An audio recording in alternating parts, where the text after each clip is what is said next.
I've always had weird sleep issues, but things got especially strange last fall.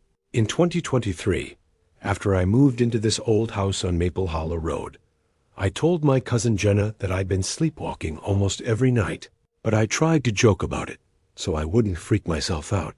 The truth was, the sleepwalking wasn't the scary part. The sleep paralysis was. And one night, the two mixed together in a way that still makes my stomach twist when I think about it. That night, I found myself dreaming while fully aware I was dreaming. I stood alone inside the living room of the house, except it didn't look the way it normally does. The room was empty, like someone had moved out in a hurry. The walls were too clean, too new, and the light coming through the windows didn't seem to come from a real sun. Everything felt bright but wrong, like a stage set pretending to be a home. Since I knew I was dreaming, I tried to make the best of it. I waved my hand toward the front door and imagined animals walking in just to see if I could control the dream. And it actually worked. A chubby raccoon waddled in first, then a rabbit, then a couple of squirrels. Soon I had what looked like a tiny forest parade marching around my feet. They bumped into each other, squeaked, twitched their noses, and made me laugh.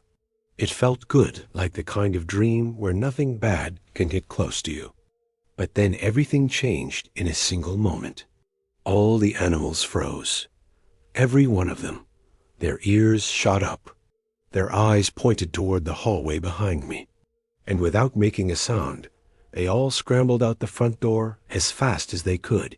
They didn't wander out, they fled, like something dangerous was right behind me. A heavy, cold feeling spread through my stomach. I didn't hear anything, but I felt something waiting for me. It was the kind of feeling you get when you know someone is standing, just out of sight, watching you quietly. The room felt smaller. The air felt thicker. I didn't want to turn around, but my body moved on its own. Someone or something stood in the hallway doorway. It was small, maybe the size of a 10-year-old, but its body didn't match its face. Its skin was wrinkled like old paper, and patches of hair clung to its head at odd angles. Its clothes looked handmade, like old ceremonial clothing, but torn in all the wrong places. The creepiest part was its face. Half of it looked young, like a child who should have been playing outside on a warm day. The other half looked ancient, sagging and bent, with an eye that didn't blink. The thing stared right at me. The instant our eyes met, I dropped into sleep paralysis. My whole body vibrated like I'd stuck my hand into an electric outlet. I couldn't move. I couldn't breathe right. I couldn't even blink. The creature didn't move, but a slow, tiny smirk crept across its twisted mouth. It looked like it knew everything about me, every fear, every mistake, every thought. And it looked pleased about it. I kept thinking, this thing doesn't belong here. It forced itself into my dream.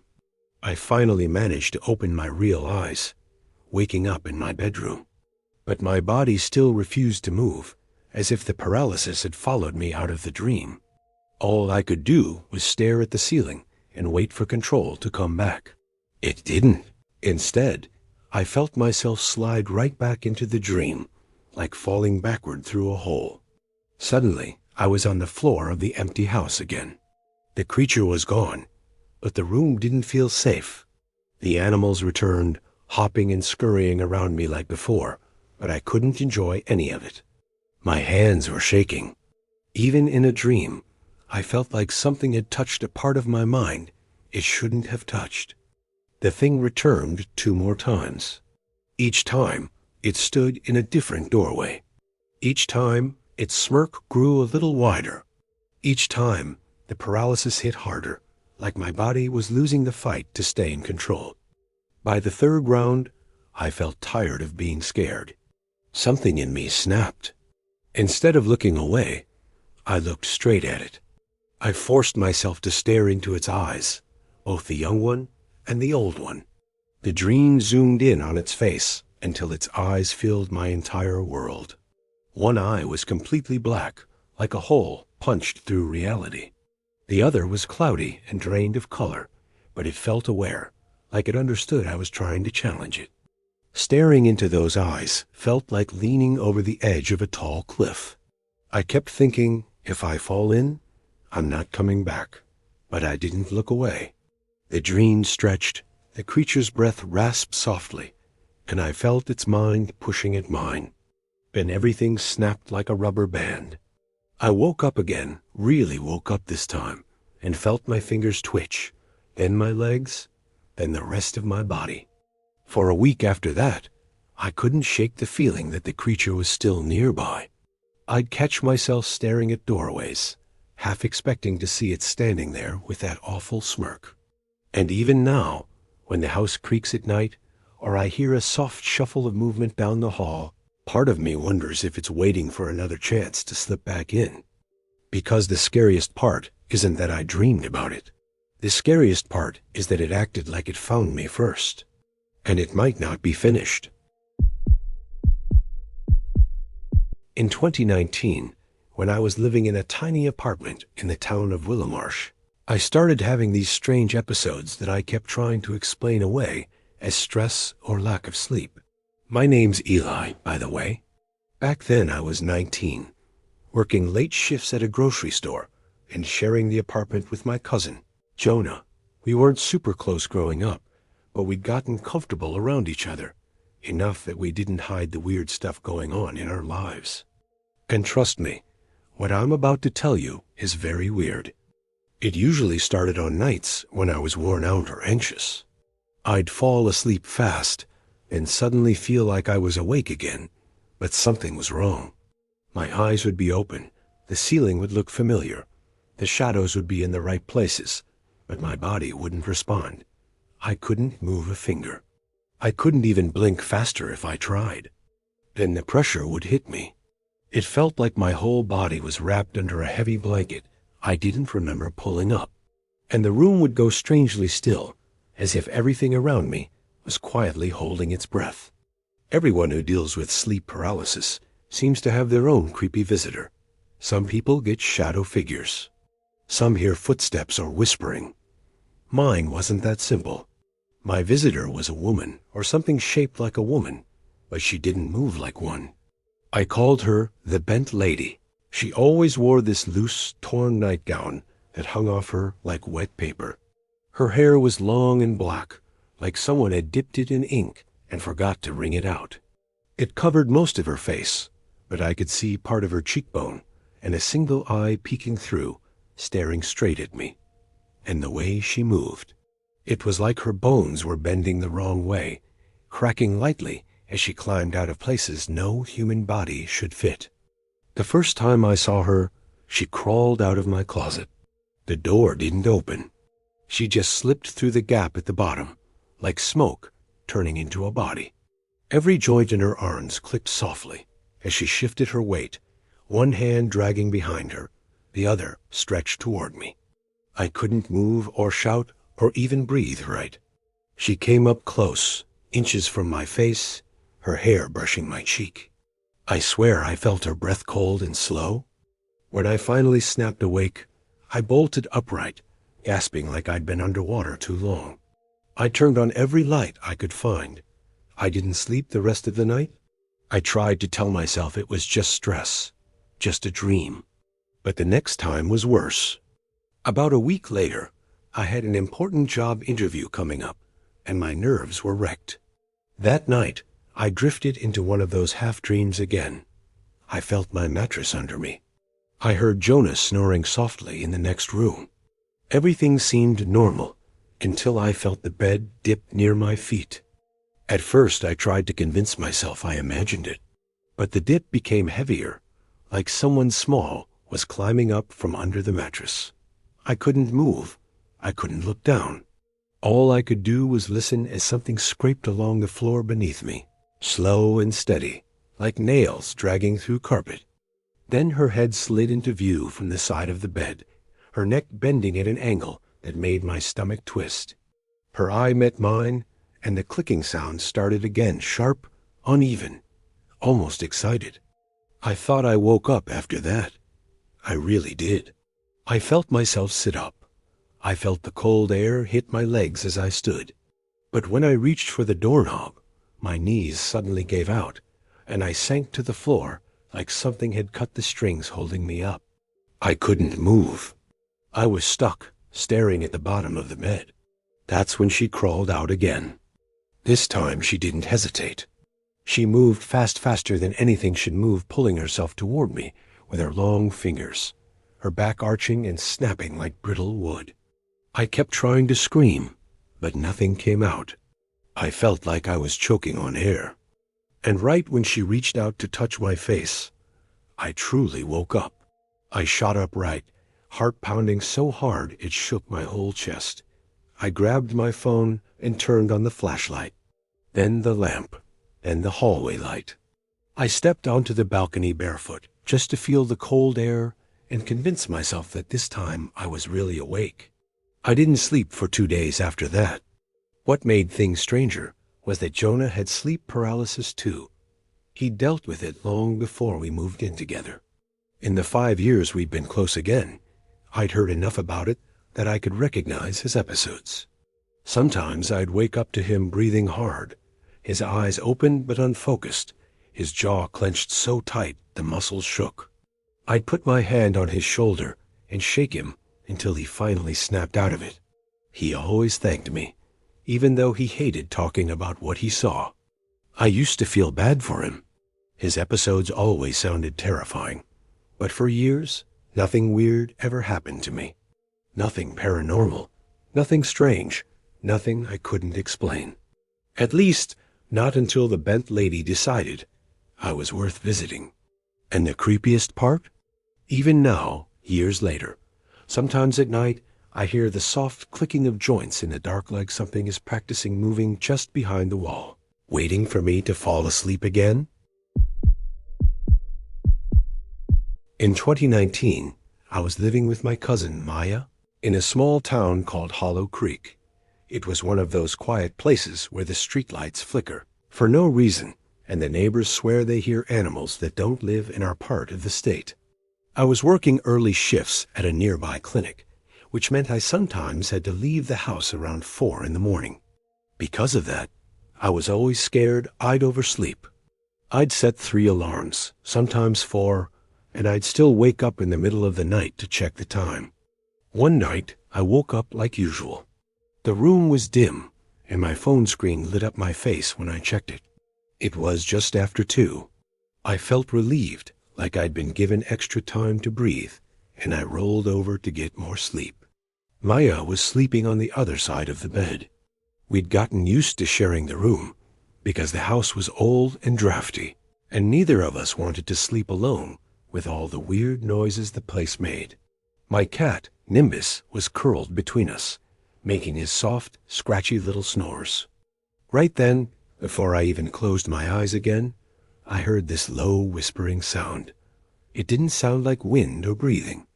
It sounded like someone whispering right into a microphone, turned down too low. The voice stretched the C's, sounds like it was dragging them out on purpose. I couldn't understand a single word, but the sound itself made my skin crawl. At first, I figured it had to be Maya talking in her sleep. She'd done that before. So I turned a little to check on her. Her eyes were closed. That didn't make sense, because when she talked in her sleep during one of her episodes, her eyes were usually half open, moving around like she was watching something I couldn't see. I started to sit up, ready to nudge her awake, when something in the room shifted.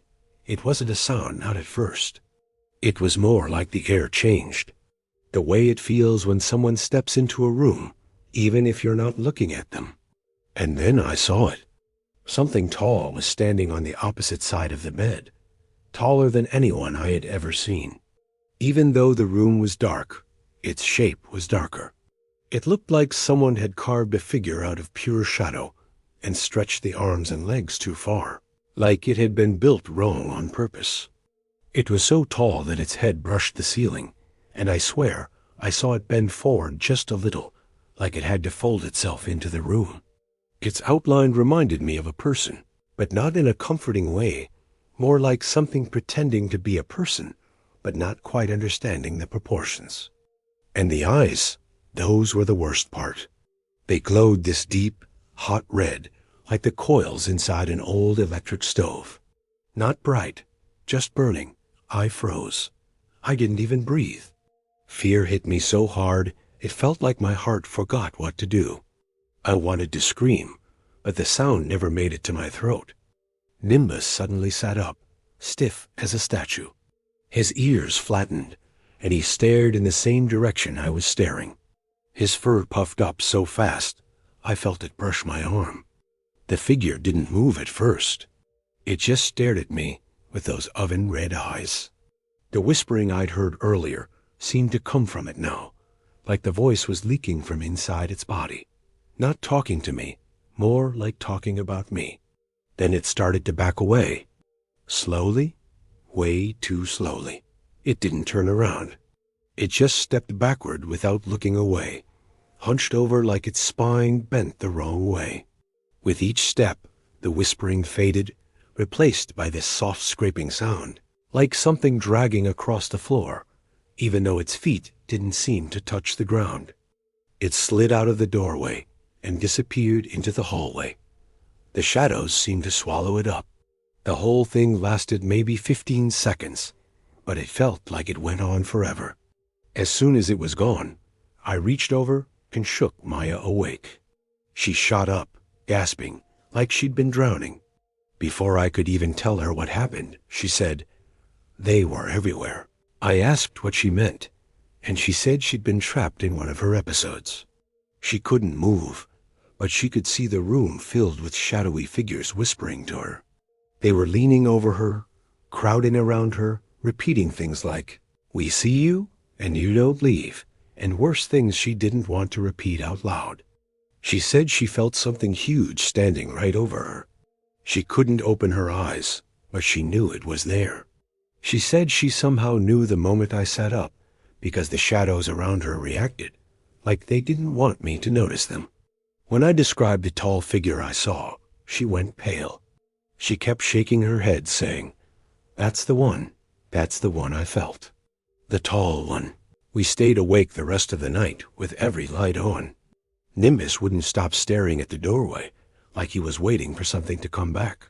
It's been months since that night, and nothing like it has happened again. But sometimes when I wake up in the early morning and the house is too quiet, I swear I hear a soft whispering sound coming from the hallway.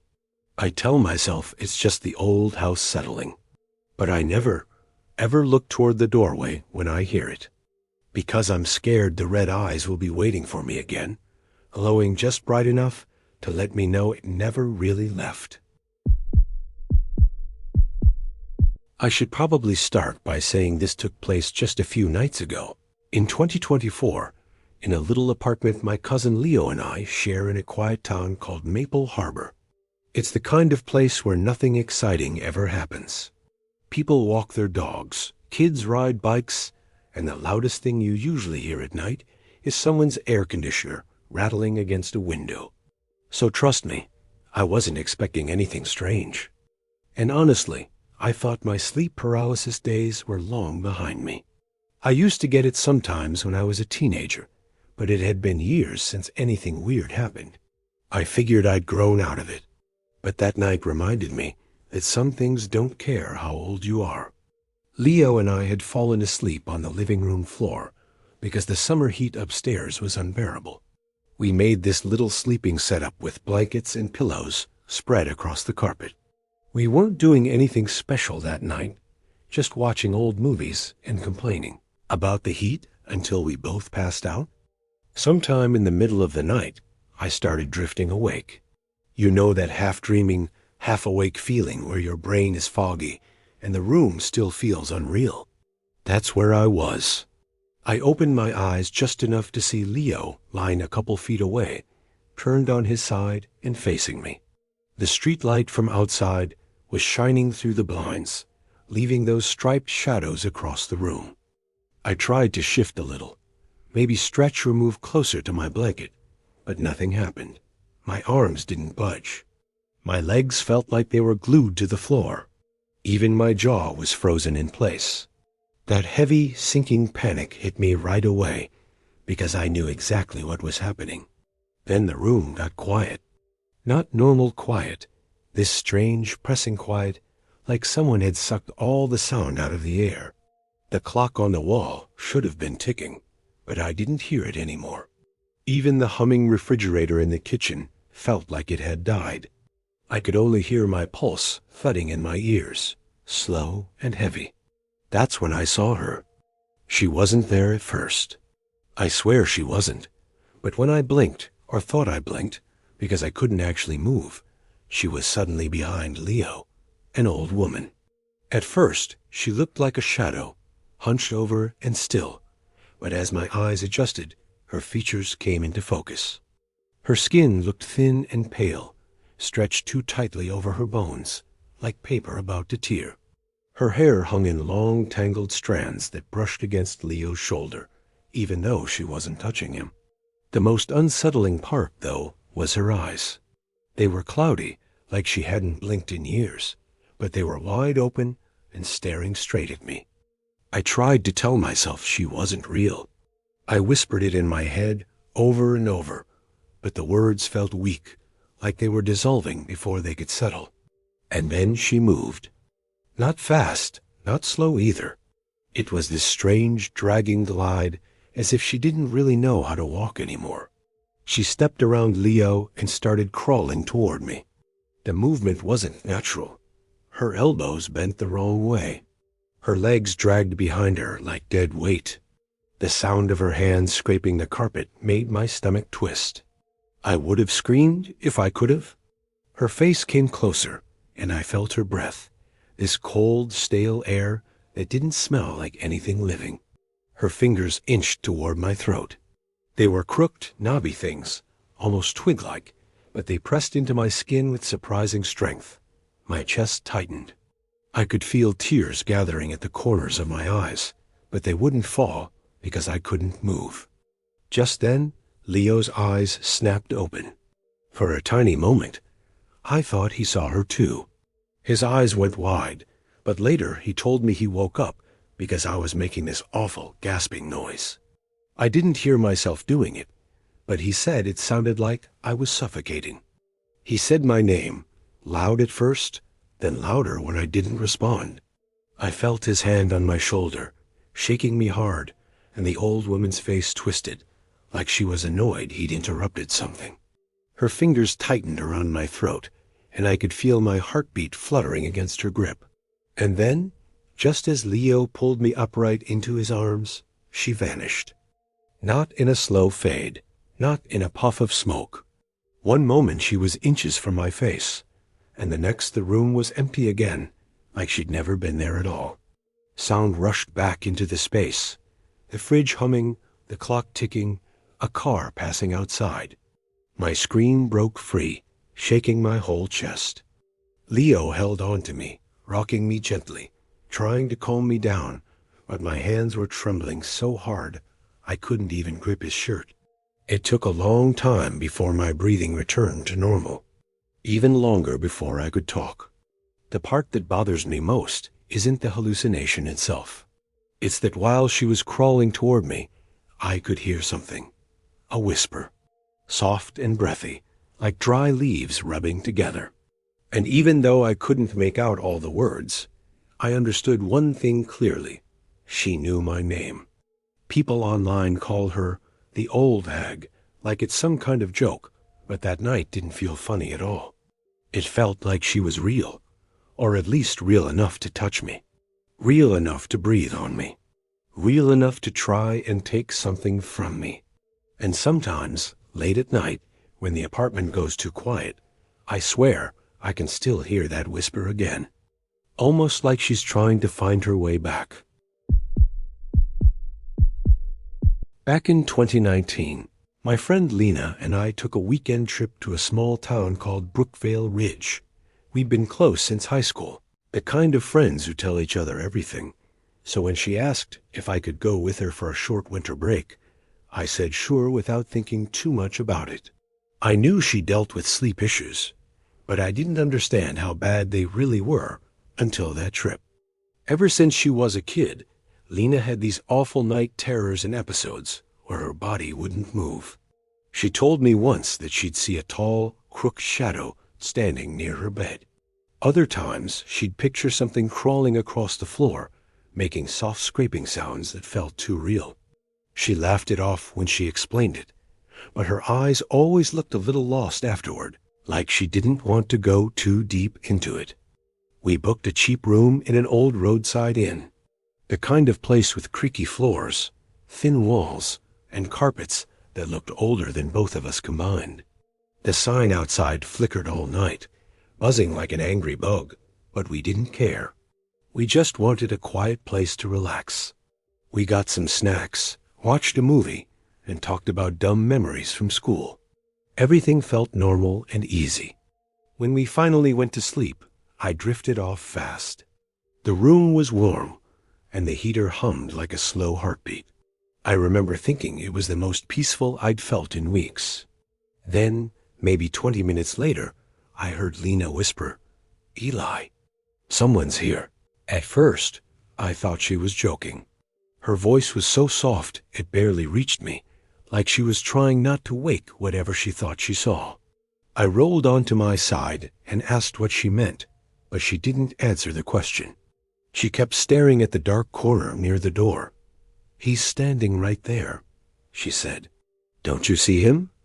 I wanted to tell her she was just dreaming again, but something about the way she said it made my neck prickle.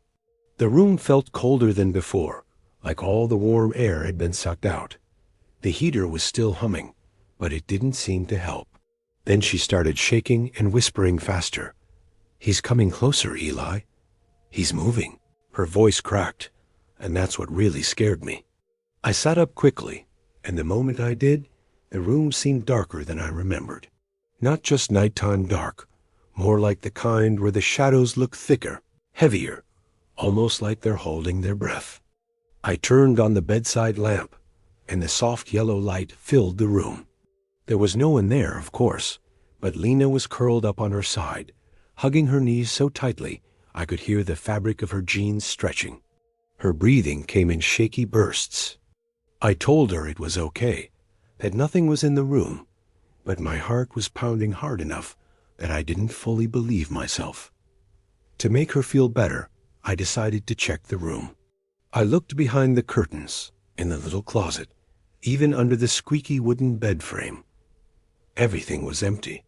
But when I stepped into the tiny bathroom, I froze. The small frosted window above the sink was open about 4 inches. Cold air pushed in, carrying the smell of wet dirt and something metallic, like old pennies. I knew that I'd closed that window earlier. I remembered turning the latch myself, because the wind outside had been howling so loudly when we arrived. My stomach dropped. There was no reason for that window to be open. No wind could have moved that latch. No one from the outside could reach it without climbing onto the narrow ledge. And we hadn't left the room since we checked in. I didn't tell Lena. She was finally starting to breathe normally again, and I didn't want to send her spiraling into another terror. I locked the window, shut the bathroom door, and walked back to her bed. She looked up at me with tired, swollen eyes. "Is he gone?" she whispered. "Yeah," I said.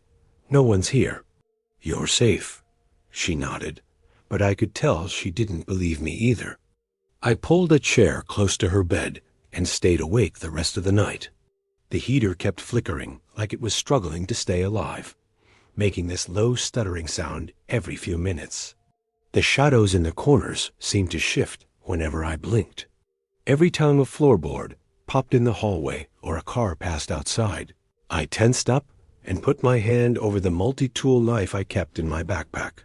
Around 3 in the morning, I heard a soft scrape against the bathroom window. Not loud, just enough to make my skin crawl, like a fingertip sliding slowly across glass. I didn't check. I didn't move. I just sat there, gripping the knife until my hand hurt. Lena slept through the rest of the night, or maybe she didn't, and she was too scared to speak. But when the sun finally came through the thin curtains, lighting the room in pale gold, the heaviness in the air lifted. The shadows looked normal again. The heater hummed like nothing weird had happened at all. When Lena woke up, she looked better, almost cheerful. She stretched, yawned, and asked if I slept. I lied and said yes. Before we checked out, I went to the bathroom one last time. The window was locked, just how I left it. But on the outside of the frosted glass, smudged into the condensation, there was a long streak, like a finger had dragged its way slowly down the pane sometime during the night. I didn't mention it to Lena, and I didn't look back at the place when we drove away. I still don't know if she saw someone in her dream that night, or if someone really walked in while we slept. Either way, I never book cheap roadside inns anymore.